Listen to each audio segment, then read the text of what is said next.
বাংলাদেশের ভবিষ্যৎ রাজনীতির গতি প্রকৃতি নির্ধারণের ক্ষেত্রে একটা খুব গুরুত্বপূর্ণ ভূমিকা পালন করবে প্রধান উপদেষ্টা নিরপেক্ষ আচরণ করেন কিনা, তিনি সব দলের প্রতি সমান অ্যাটিটিউড দেখান কিনা, তিনি কোনো দলের প্রতি ফেভার দেখাচ্ছেন কিনা। টোকিওতে সন্ধ্যার আধার অপেক্ষা করছিল এক দীপ্তিময় আলোর, যে আলোর সূচনা হবে বাংলাদেশ ও জাপানের ঐতিহাসিক এক বন্ধনের। বাংলাদেশের চলমান রাজনৈতিক অস্থিরতার মাঝেও সবাই একই প্রতীক্ষায়, কি হতে যাচ্ছে জাপানে। এই নিউজটা দেখে অনেকে হাহারিয়ে দিলেও আমি কিন্তু বিষয়টাকে সিরিয়াসলি নিয়েছি। এখানে আপনি অস্বাভাবিক অথবা এটা হাহারি একটা ইস্যু বিষয়টা তা না। পাকিস্তানের সাথে উত্তেজনা কমলেও ভারতের চোখ এখন বেজিং এবং ঢাকার দিকে। ভারত তার পূর্ব সীমান্তে চিকেন নেপে রাফায়েল যুদ্ধবিমান এবং রাশিয়ার তৈরি S-400 বিমান প্রতিরক্ষা ব্যবস্থা মোতায়েন করেছে। বিএনপি আওয়ামী লীগ যত পার্টি আছে, জামাত বলি ইয়া বলি, প্রত্যেকের মাথায় রাখতে হবে রাজনীতি করে টাকা ইনকামের ধান্দা বাদ দেওয়া উচিত। এটা বাদ দিয়ে মাথা থেকে, এবং দেশের জনগণকে এই জিনিসটা যে রাজনীতি তুমি করতেছো কি কারণে রে ভাই। সময়টা এখন চ্যালেঞ্জিং, বিশেষ করে এশিয়ার ভূ রাজনীতি জটিল সমীকরণে নিপতিত। পারস্পরিক অবিশ্বাস রূপ নিয়েছে প্রতিযোগিতায়। আসসালামু আলাইকুম প্রিয় দর্শক শ্রোতা, নতুন একটা ভিডিওতে জানাচ্ছি আপনাদের স্বাগতম। এইমাত্র পাওয়া তাজা এবং গরম খবর। আজকের এই ভিডিওটি কেমন হবে, কতটা গুরুত্বপূর্ণ, কতটা চাঞ্চল্যকর, আপনারা ইতিমধ্যে ভিডিওর অংশ বিশেষ এবং শিরোনাম দেখে বুঝেই গেছেন কেমন হবে আজকের এই ভিডিওটি, কোন বিষয় নিয়ে আলোচনা করতে যাচ্ছি আজকের এই ভিডিওতে। আমি আশা রাখবো আজকের এই ভিডিওটি স্কিপ করবেন না, সম্পূর্ণ দেখে যাবেন। আজকের এই ভিডিওটি সম্পূর্ণ দেখলে আপনারা অনেক কিছু জানতে পারবেন এবং বুঝতে পারবেন। আমি আর বেশি কথা বাড়াবো না, সরাসরি আপনাদের বিস্তারিত ভিডিওতে নিয়ে যাব। তার আগে আপনাদের কাছে একটা রিকোয়েস্ট করবো, যারা এরকম ভিডিও দেখতে পছন্দ করেন এই চ্যানেল সাবস্ক্রাইব করে পাশে থাকা বেল আইকনটি বাজিয়ে রাখবেন। ইতিমধ্যে যারা সাবস্ক্রাইব করে দিয়েছেন তাদের জানাচ্ছি অসংখ্য ধন্যবাদ। দর্শক বন্ধুরা, চলুন তাহলে এই ভিডিওতে লাইক করে দিয়ে আমরা বিস্তারিত ভিডিওগুলো মোবাইলের স্ক্রিন থেকে ধারাবাহিকভাবে একের পর এক দেখে আসি। এই নিউজটা দেখে অনেকে হাহারিয়ে দিলেও আমি কিন্তু বিষয়টাকে সিরিয়াসলি নিয়েছি। এখানে আপনি অস্বাভাবিক অথবা এটা হাহারি একটা ইস্যু বিষয়টা তা না। এই মুহূর্তে ভারতের জন্য সবচেয়ে বড় যে ঝামেলার ক্যারেক্টারগুলো, এদের মধ্যে আমাদের এনসিপির যে পোলাপাইনগুলো আছে, এরা প্রত্যেকে টার্গেটেড, এবং কি এটা এরা নিজেরাও বোঝে যে ডক্টর মোহাম্মদ ইউনূসের সরকার সরে গেলে খুব সহজেই এদের জীবনও যেতে পারে। এটা কিন্তু আসলেই বাস্তব, এবং আমরা যখন নিউজটি করছি অলরেডি আপনার এরকম চাঞ্চল্যকর তথ্য গণমাধ্যমে এসেছে। দৈনিক আমার দেশ পত্রিকায় যে নিউজটা ছাপানো হয়েছে সেই তথ্য অনুযায়ী ঘটনা কিন্তু সত্যর মতোই। দর্শক, সাম্প্রতিক সময়ে আমাদের একজন গ্যাংস্টার সুব্রত পাইন গ্রেপ্তার হয়েছেন, সাথে তার সহযোগী মোল্লা মাসুদ সহ আরো কয়েকজন সেনাবাহিনীর হাতে রিমান্ডে আছে। রিমান্ড থেকে একের পর এক চাঞ্চল্যকর তথ্য দিচ্ছে। বলা হচ্ছে যে 2023 সালে সাবেক স্বরাষ্ট্রমন্ত্রী আসাদুজ্জামান খান কামাল, MTMCর সাবেক ডিসি জিয়াউল আহসান এবং ডিআইজি মনিরুল ইসলাম সরাসরি সুব্রতের সাথে দেখা করেছিলেন। পরিকল্পনা ছিল জনাব তারেক রহমানকে লন্ডনে গিয়া হত্যার পরিকল্পনা। কিন্তু সরকারি প্রেক্ষাপট পরিবর্তনের পর, এই সরকার পতনের পর মিশন পরিবর্তন হয়েছে। দীর্ঘদিন যাবৎ সুব্রত পাইন এবং তার বাহিনীকে প্রস্তুত করেছিল সার্জিস হাসনাত সহ আরো বেশ কিছু উচ্চ কিলিং মিশন নিয়ে। অলরেডি এখানে আমরা যতটুকু তথ্য দেখছি যে যদি সুব্রত সফল হতো, তাহলে জনাব তারেক রহমানকে হত্যা যদি সফল হতো, তাহলে সুব্রত পাইনকে মেরে ফেলা হতো। সার্জিস এবং হাসনাতকে হত্যায় সফল হলেও তাকে মেরে ফেলা হতো, এমনটাই বক্তব্য। আর এই মিশনের জন্য তাকে স্নাইপার প্রশিক্ষণ, রাইফেল ব্যবহারের কৌশল এবং টার্গেট শনাক্ত করে গুলি চালানোর সক্ষম করে গড়ে তোলা হয়। এবং তার সাথে থাকা স্যাটেলাইট ফোন, এটাও কিন্তু একটা প্রশ্ন তুলেছে। এমনকি পাকিস্তানি পাসপোর্টে তাকে লন্ডন পাঠানোর পরিকল্পনা ছিল। 2025 সালের মে মাসে যখন সে আটক হয়, তখন এখানে আবার নতুন তথ্য আসছে যে রিমান্ডে দেওয়া সুব্রত পাইনের তথ্য অনুযায়ী তার দলটি রাজনৈতিক নেতাদের লক্ষ্য করে টার্গেট কিলিং এর পরিকল্পনা করেছিল, যার মধ্যে বিএনপি, জামাত এবং নবগঠিত এনসিপির নেতারা ছিলেন। আর টার্গেট ছিলেন হাসনাত আব্দুল্লাহ, সার্জিস আলম সহ আরো অনেকে। অলরেডি অস্ত্র আনা হয়েছে নাকি সীমান্ত দিয়ে, আর তা পৌঁছে দেওয়া হতো রাজধানীর বিভিন্ন জায়গায়, মগবাজার, গুলশান, শাহবাগ, বাড্ডা প্রভৃতি স্থানে সন্ত্রাসী চক্রের হাতে। বাহিনীর দেওয়া তথ্য অনুযায়ী এই মিশনের পিছনে ক্ষমতাসীন দলের কিছু নিষিদ্ধ ঘোষিত উচ্চ পর্যায়ের নেতাদের সম্পৃক্ততা ছিল। তিনি দাবি করেন এসব হত্যাকাণ্ডের মাধ্যমে রাজনৈতিক বিভ্রান্তি সৃষ্টি করে আওয়ামী লীগকে ক্ষমতায় রাখার পরিকল্পনা করা হচ্ছিল। এখন এই খবরগুলো গণমাধ্যমে যখন আসে, বাংলাদেশের মানুষের গণমাধ্যমেরও এটা হয় আর কি, যে ধরেন সবসময় একজন সন্ত্রাসী ধরা খাইলে বিপরীত দল নিয়ে কথাবার্তা আসে, আবার খবরগুলো চমকপ্রদ হয়। বাট আমি কিন্তু এটা বিশ্বাস করি, যদি ধরেন সুব্রত পাইন প্রকৃতপক্ষে রয়ের অ্যাপয়েন্টেড হয়, সে নাকি স্বীকার করছে তার অ্যাপয়েন্ট করছে, ট্রেনিং করছে, তো সেই অনুযায়ী সার্জিস, হাসনাত এবং এনসিপির প্রথম সারির কয়েকজন নেতা, বৈষম্য বিরোধী ছাত্র আন্দোলনের অনেক ছেলে পেলে বিভিন্ন সময় এরা কিন্তু ঝামেলায় পড়বে, এটা বাস্তব। এদের এতদিন একটা ব্যাকআপ ছিল যে আওয়ামী লীগ ছাড়া বাকি দলগুলো, বাট এখন রাইট নাও যে পর্যায়ে আছে, এই পর্যায়ে আপনার মানে গ্যারান্টি নাই তো যে এদের আসলে শেল্টারটা কারা দিবে। ডক্টর ইউনূসের সরকার 19-20 হলেই এনসিপির জন্য কিন্তু আসলেই দুর্দিন আসবে। শুধু এনসিপি না, মানে এদের যে বড় বড় নেতারা আছেন, তো তো এটাকে একবার হালকা নেওয়ারও কিন্তু সুযোগ। সময়টা এখন চ্যালেঞ্জিং, বিশেষ করে এশিয়ার ভূ রাজনীতি জটিল সমীকরণে নিপতিত। পারস্পরিক অবিশ্বাস রূপ নিয়েছে প্রতিযোগিতায়। এই অর্থনীতির বৈশ্বিক মন্দা, ভূ রাজনীতির টানাপোড়েন আর অভ্যন্তরীণ রাজনৈতিক চ্যালেঞ্জের মধ্য দিয়ে অনেক দেশ নিজেদের নতুন করে সাজাচ্ছে। ঠিক এই সময়েই বাংলাদেশের অন্তর্বর্তী সরকার প্রধান ডক্টর মোহাম্মদ ইউনূসের নেতৃত্বে বাংলাদেশ প্রতিনিধি দলের জাপান সফর। এর ঠিক 2 মাস আগে ডক্টর ইউনূস চীন সফর করেন। এত অল্প সময়ে এশিয়ার 2 অর্থনৈতিক পরাশক্তির সাথে দ্বিপাক্ষিক সম্পর্ককে অন্য উচ্চতায় নিয়ে গেছেন ডক্টর ইউনূস। এসব সফরে বাংলাদেশের প্রাপ্তি তো আছেই, কিন্তু প্রশ্ন হচ্ছে জাপান চীনের চাওয়া কি? আজকের আলোচনা এশিয়ার ভূ রাজনীতি ও অর্থনীতিতে বাংলাদেশকে কেন কাছে টানছে চীন জাপান। চলুন বিস্তারিত জেনে আসি। দক্ষিণ এশিয়ার দ্বিতীয় বৃহত্তম অর্থনীতি এখন বাংলাদেশের। পুরো এশিয়ার মধ্যে বাংলাদেশ অর্থনীতির দিক থেকে প্রথম 10-এর মধ্যেই আছে, কিন্তু বৈশ্বিক পরিস্থিতি, বাংলাদেশের অভ্যন্তরীণ রাজনৈতিক টানাপোড়েন, বাণিজ্য ব্যবস্থা, বিনিয়োগ পরিস্থিতি সহ নানা সংকট এই সময়টা বাংলাদেশকে চ্যালেঞ্জের মুখে ফেলেছে। ধীরে ধীরে বৈদেশিক মুদ্রার রিজার্ভ স্থিতিশীল হচ্ছে, বিদেশি বিনিয়োগ টানতে উঠে পড়ে লেগেছে সরকার। আগামী 2 জুন সোমবার 2025-2026 অর্থ বছরের বাজেট ঘোষণা করতে যাচ্ছে সরকার। আর এর আগে আগে পূর্ব নির্ধারিত জাপান সফরে গিয়েছেন প্রধান উপদেষ্টা। এই সফরে জাপান বাংলাদেশকে 13,000 কোটি টাকার অনুদান ও ঋণ সহায়তার ঘোষণা দিয়েছে। পাশাপাশি 7টি গুরুত্বপূর্ণ চুক্তি ও সমঝোতা স্মারক সই হয়েছে। আগামী 5 বছরে 1 লাখ বাংলাদেশি কর্মীকে জাপানে পাঠানোর পরিকল্পনাও চূড়ান্ত হয়েছে। এই সবই অর্থনীতি আর শ্রমবাজার তো বটেই, বাংলাদেশের কূটনীতির বড় এক অর্জনের বার্তা। জাপান বরাবরই বাংলাদেশের অন্যতম বড় উন্নয়ন সহযোগী, কিন্তু সেখান থেকে জাপান এখন বাংলাদেশকে একটি স্ট্র্যাটেজিক ইকোনমিক পার্টনার হিসেবে দেখতে চায়। বাংলাদেশে এই মুহূর্তে জাপানের অর্থায়নে 38টি প্রকল্প চলছে। এর মধ্যে মেগা প্রকল্প আছে অন্তত কয়েকটি। হযরত শাহজালাল আন্তর্জাতিক বিমানবন্দরের 3rd টার্মিনাল তো রয়েছেই, এছাড়া মাতারবাড়ি গভীর সমুদ্র বন্দর নির্মাণ করছে জাপান, যেটি হবে জাপানের নিজস্ব স্ট্র্যাটেজিক কার্গো রুটের অংশ। ঢাকা থেকে চট্টগ্রাম পর্যন্ত জাপান ইকোনমিক করিডোর পরিকল্পনা করা হচ্ছে। ভবিষ্যতে বিশেষায়িত শিল্পাঞ্চল গড়ে তোলা হবে কেবল জাপানি বিনিয়োগকারীদের জন্য। এগুলি জাপানের সাপ্লাই চেইন ডাইভার্সিফিকেশন নীতির অংশ, যাতে চীনের উপর নির্ভরশীলতা কমানো যায়। টোকিও এখন চায় বাংলাদেশ তাদের ইন্দো প্যাসিফিক স্ট্র্যাটেজির অংশ হোক, যে কারণে জাপান এখন সাপ্লাই চেইন ডাইভার্সিফিকেশনের জন্য বাংলাদেশে নতুন কারখানা, হাইটেক পার্ক ও রপ্তানিমুখী শিল্প গড়ে তুলতে আগ্রহী।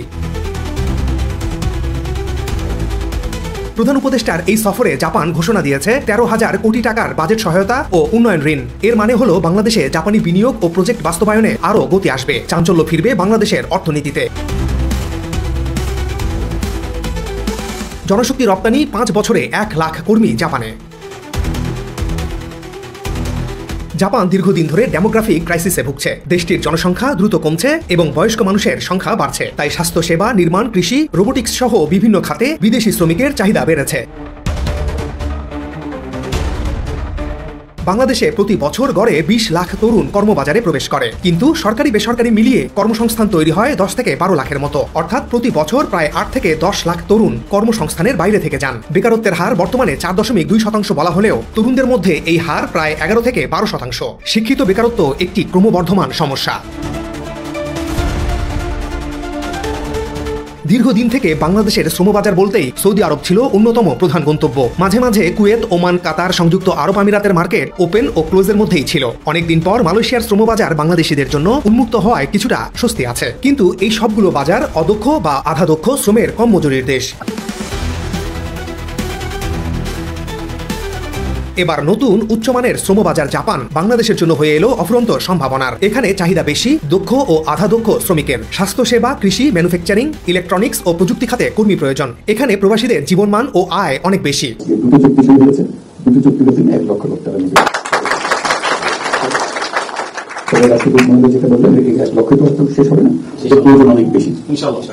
আমরা চেষ্টা করবো যাতে দিতে পারি, তবে আমাদের চেষ্টা করতে ভালো হবে না, আমরা দূরের থেকে চেষ্টা করি। আমরা এখন খাস জায়গাতে বসে আছি, তাদের সেখান থেকে চেষ্টা করা যাতে লোক আসে, প্রচুর সংখ্যক লোক আসে এবং আসার পথে দুর্ভোগ না হয়। জাপানে 5 বছরে 1 লাখ কর্মী পাঠানো মানে প্রতি বছর গড়ে 20,000 জনকে প্রস্তুত করা, মানে বছরে প্রায় 5,000 কোটি টাকার অতিরিক্ত রেমিটেন্স সম্ভাবনা। বাংলাদেশ যদি এই বাজারের ভাষা, সংস্কৃতি ও দক্ষতার ঘাটতি পূরণে প্রাতিষ্ঠানিকভাবে কাজ করে, তাহলে এটি মধ্য ও উচ্চ আয়ের শ্রমিক পাঠানোর একটি নতুন রূপান্তর হবে। ভূ রাজনৈতিক গুরুত্ব। জাপান শুধু অর্থনীতির বন্ধু নয়, বরং দক্ষিণ এশিয়ার ভূ রাজনীতিতেও একটি বড় খেলোয়াড় হয়ে উঠেছে। চীন যখন belt and road initiative BRI দিয়ে দক্ষিণ এশিয়ায় প্রভাব বিস্তার করছে, তখন Japan free and open Indo Pacific FOIP ধারণা দিয়ে পাল্টা কৌশল নিচ্ছে।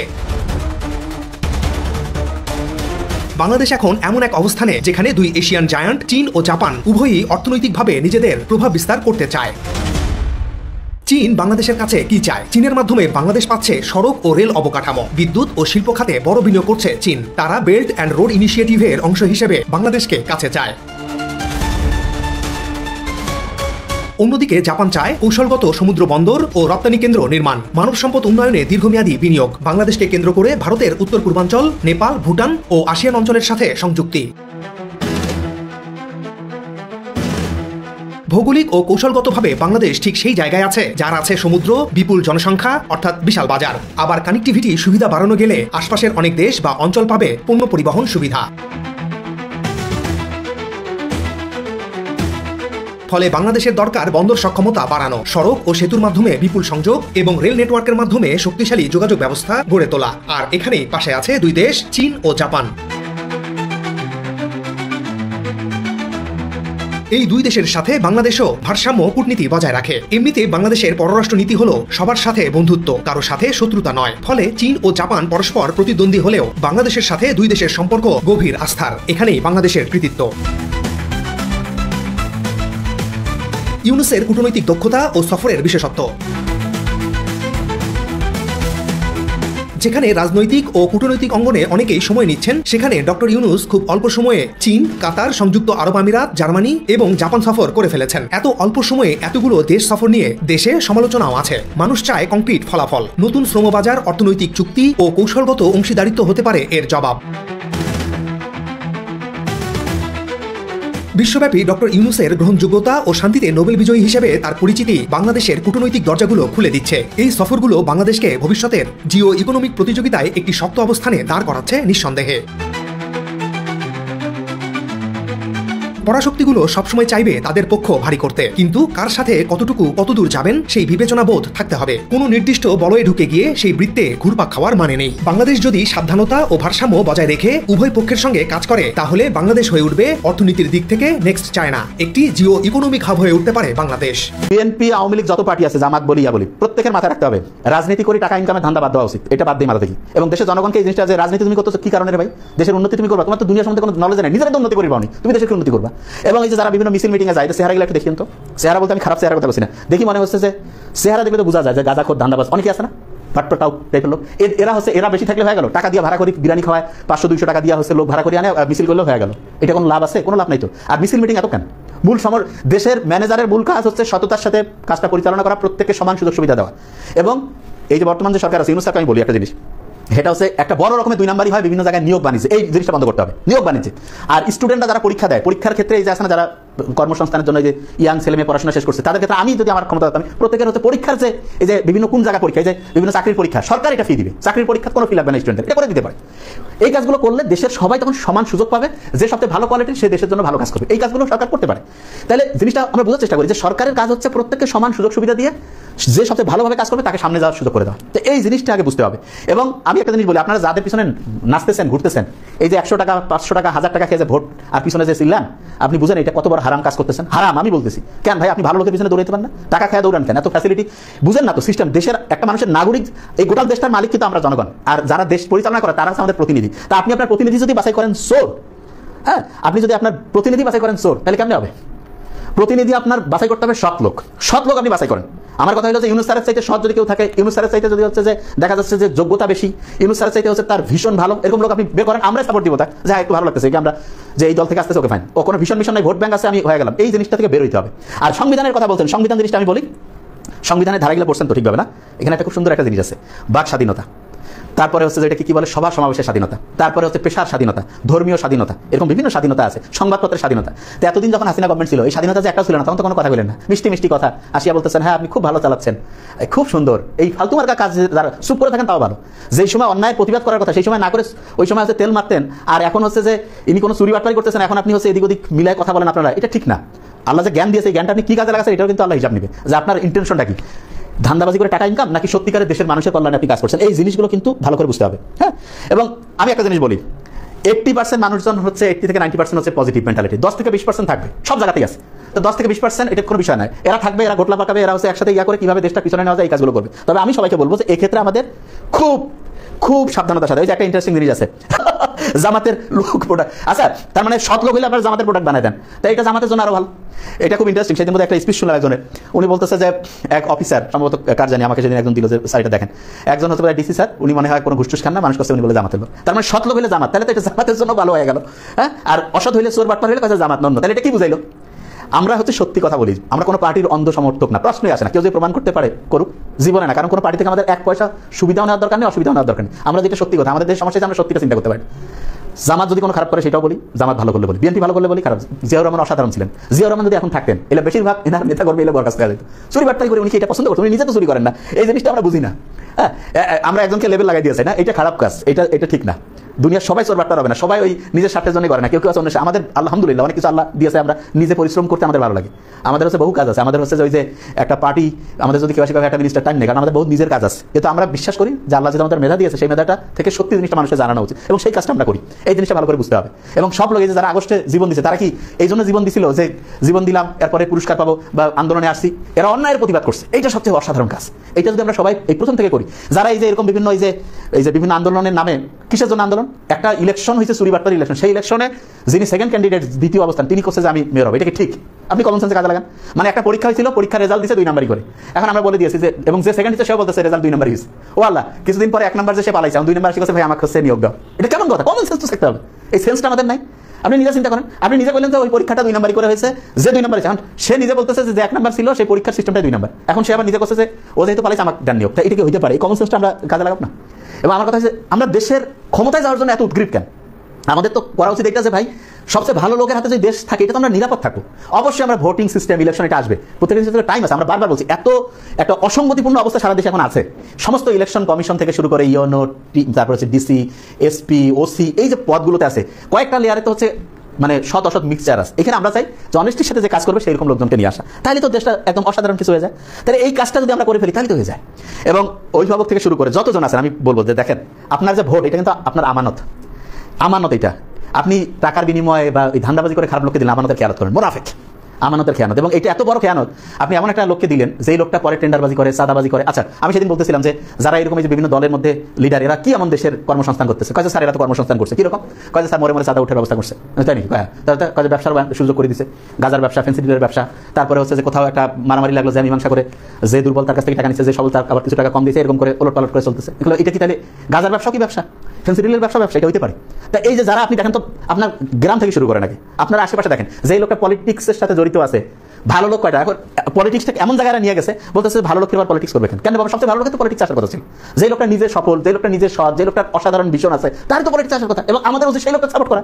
এই কাজটা যদি আমরা করতে পারি, তাহলে দেশের সামনের দিকে যাবে। এই জিনিসটা যদি আমরা না করতে পারি, তাহলে ভয়ঙ্কর খারাপ। আর স্টেশন থেকে শুরু করে অনেক জায়গায় চাঁদাবাজি করতেছে, দেখেন এরা কাদের লোক।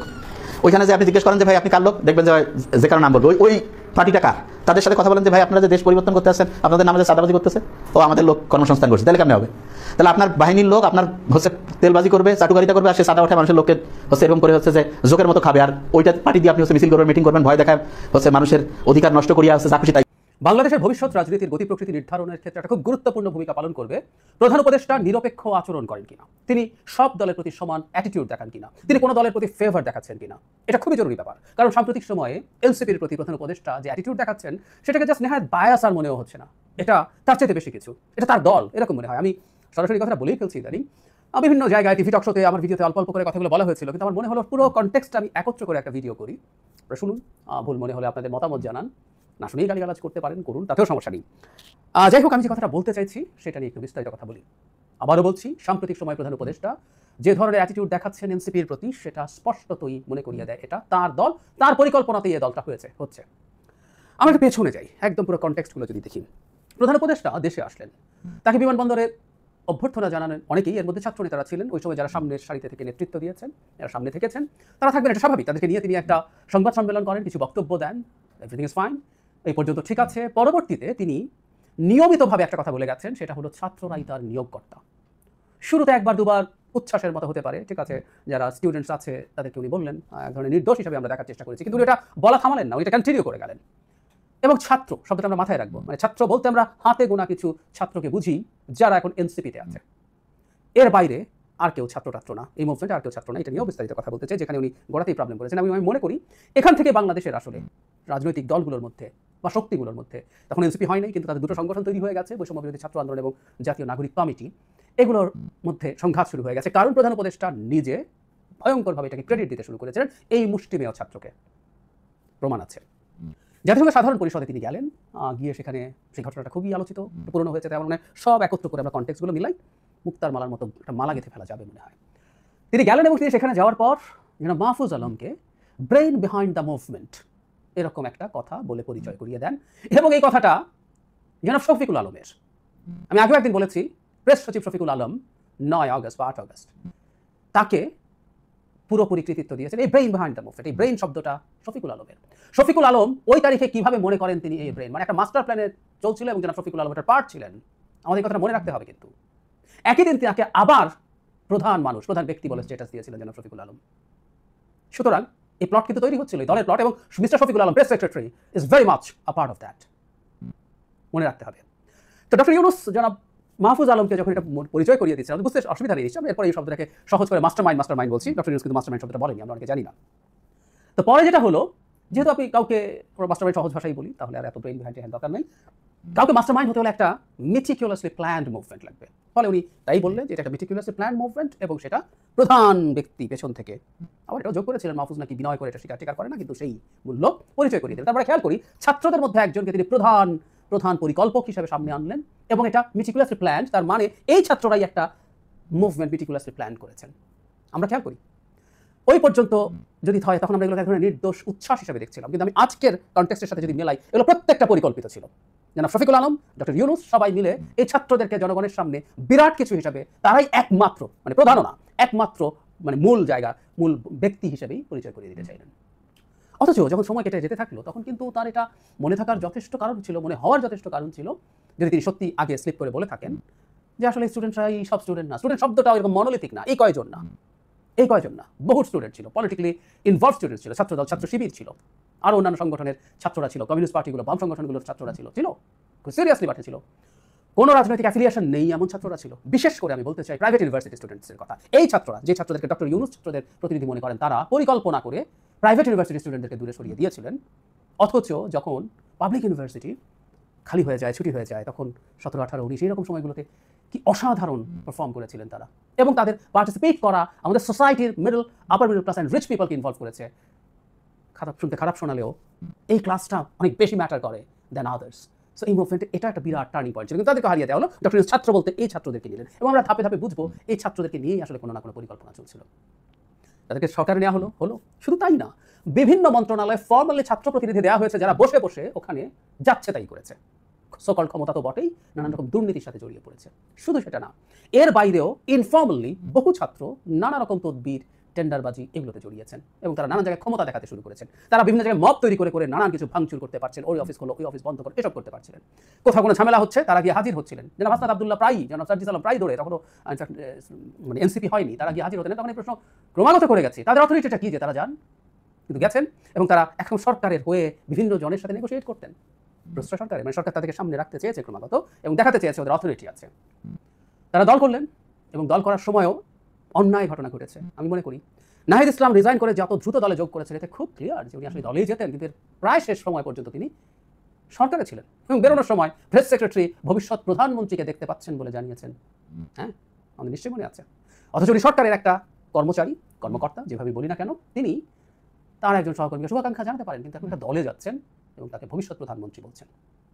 মিলিয়ে রাখি, উনি আসলেন, এবং এই দল তার পরবর্তীতে বিভিন্ন সময়ে যা করেছে আমাদের সরকারের দিক থেকে বেশ কিছু আচরণ আমাদের নিশ্চয়ই মনে আছে। একবার একটা চিঠি আমাদের সামনে চলে এসেছিল, ডিসি একটা জনসভার জন্য সাহায্য করতে বলছিলেন। এটা তারা পরবর্তীতে অস্বীকার করছেন, তারা এটা পছন্দ করেন না, চান না, কিন্তু এটা নাকি তারাই করেছে। সরিয়ে রাখি, ডিসি আর সবার জন্য করে না, ওনাদের জন্য করে।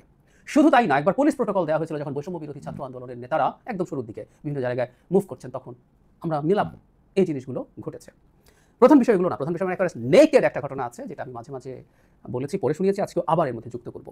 সাম্প্রতিক সময়ে যেটা আরো তীব্র বিতর্ক তৈরি করলো, জনাব নাহিদ ইসলাম ডক্টর ইউনূসের সাথে দেখা করতে পারেন যখন তার পদত্যাগের আলোচনা প্রচুর হচ্ছে, যখন দেশের সবচেয়ে বড় রাজনৈতিক দলটা শেখ হাসিনার বিরুদ্ধে সবচেয়ে গুরুত্বপূর্ণ লড়াই করা দলটা বিএনপি তার সাক্ষাৎ পাচ্ছে না, যখন দ্বিতীয় সর্বোচ্চ দল, সর্ববৃহৎ দল, ডিফারেন্স ইজ হিউজ, কিন্তু তারপরে এটা বাংলাদেশের এই মুহূর্তে আওয়ামী লীগ নিষিদ্ধ দ্বিতীয় দ্বিতীয় সমর্থন পুষ্ট দল জামায়াত ইসলামী, তারা সাক্ষাৎ পায়নি, পেলেন জনাব নাহিদ ইসলাম।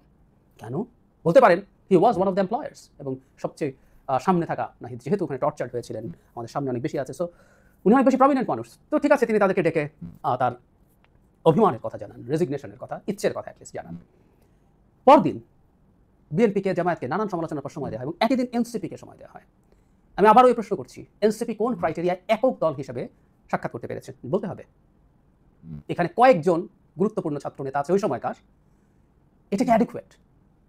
এটা কি অ্যাডিকুয়েট আলাদা একক হিসাবে বিএনপি জামায়াতের সাথে সাক্ষাৎ করতে পারার? না, ডক্টর ইউনূস আসলে একটা মেসেজ দিতে চাইছেন, রিপিট, যে এটা বাংলাদেশের বিএনপি এবং জামায়াতের পর্যায়ের রাজনৈতিক দল। পরের দিন দুটো গ্রুপে দলগুলোকে ভাগ করে তিনি সাক্ষাৎ দিয়েছেন, অথচ হওয়ার কথা ছিল এনসিপি ওদের যে কোনো একটা গ্রুপের অংশ হবে, কিন্তু উনি এটা করলেন। স্পষ্ট বায়াস, স্পষ্ট তিনি দেখিয়ে দিচ্ছেন আমার কোনো রাগ ঠাক আসলে নেই, ভেরি ক্লিয়ার।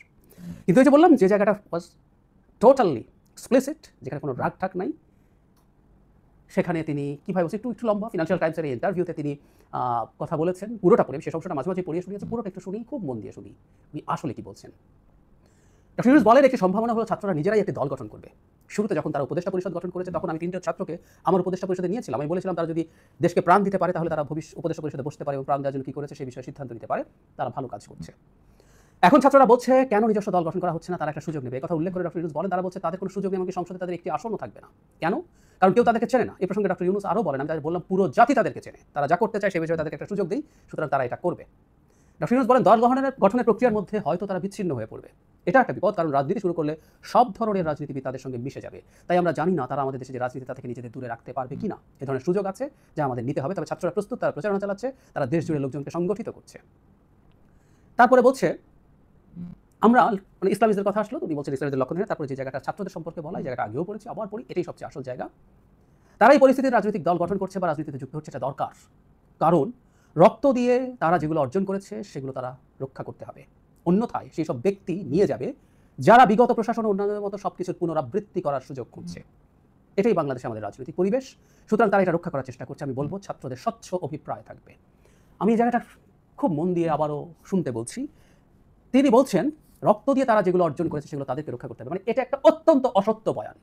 ওনার মতো মানুষের এই অসত্য বয়ান দেওয়া উচিত না। রক্ত দিয়ে এই অর্জন এই ছাত্ররাই শুধু করেছে না, যে বললাম অরাজনৈতিক ছাত্র, রাজনৈতিক ছাত্র, সাধারণ মানুষ, রাজনৈতিক দল, ছাত্র দল না, বিএনপি বিভিন্ন অঙ্গ সংগঠন, জামায়াতের পার্টি, ইভেন বেশ কিছু এক্সট্রিমিস্ট ইসলামিস্ট লোকজন, পার্টি, সংগঠন এর মধ্যে ছিল।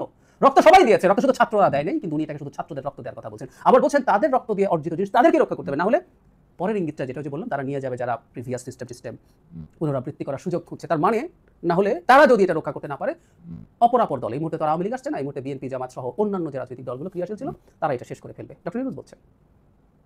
এবং উনি মনে করছেন ছাত্ররা স্বচ্ছ থাকবে, ক্লিয়ারলি বলছেন। এরপর কি আর বলার বাকি থাকে? এই দলটা আসলে তার চেষ্টায়, তার ইচ্ছায়, টু সাম এক্সটেন্ট তার পরিকল্পনায় তৈরি হচ্ছে।